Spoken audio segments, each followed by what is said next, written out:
Oh, di ba? Mga St. Mary's. Iniwan ko sila. Binalikan ko ulit. Oh, seryoso po. Seryoso si Crystal. Seryoso si Eric. At si Sir Robin natin ay siya yung nagbubungkal. Ay, nasilipan ako ni Eric.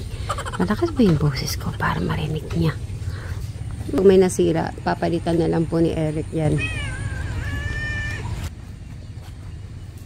Pag may nasira, papalitan mo na. Ah? Ano sabi mo? Oo. Okay. Nagulat eh. Natanggal yung pinaka-ano niya, lupa. Pag natanggal ang lupa, basta may ugat pa, okay.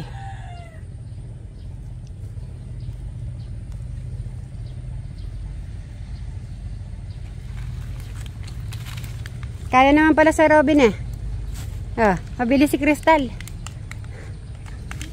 Maano din si Crystal. Ay, nakala ko wala para. Eric, nagtanim ka na ba ng mais? Ha? Kailan? Sino kasama mo? Sino? Nagtatanim naman pala din. Dati. Mais lang?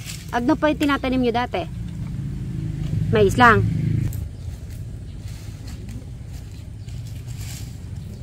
Excited si Crystal makiki-birthday. Ayun pa, diretso. Ayun yata, diretso.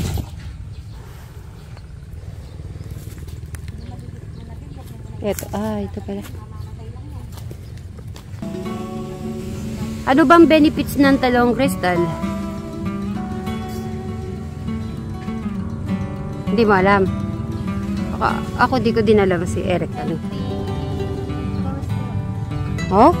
Healthy ba sa cholesterol yan? Si Eric to tanongin ko. Eric, anong benefits ng talong? Ha?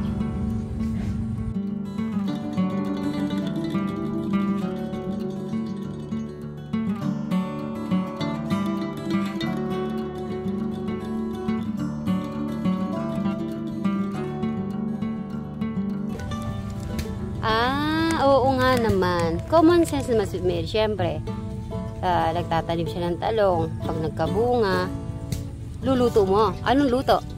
Torta. Secret ulit? Dami mo naman secret.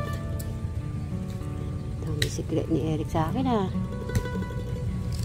Ay, ayun si Madam Sharon. Nakisabi na rin siya. May konti pa po kasi doon. Nagdagdag po si Sir Robin natin kasi sayang daw po yung space doon. Tinanggal niya yung puno na pinutol ni Bri. So, ayun. Oo nga naman. Sayang din po. Yung space. Kuya Eric, pagka bumunga yung talong mo, magpakdet ka na eh. Kulang siya. Ha? Kulang sa pakdet. Okra. Wala pa tayo okra at sitaw eh. Sitaw. Siguro gigilid natin sitaw pag ganito na. Oo nga, parang maganda rin may sitaw. Kahit konti lang. Sa gilid.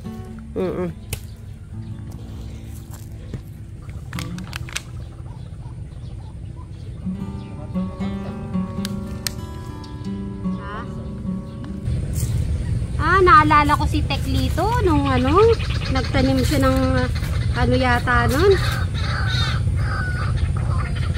Nagtanim po siyang kamatis. Oh, di ba? Galing.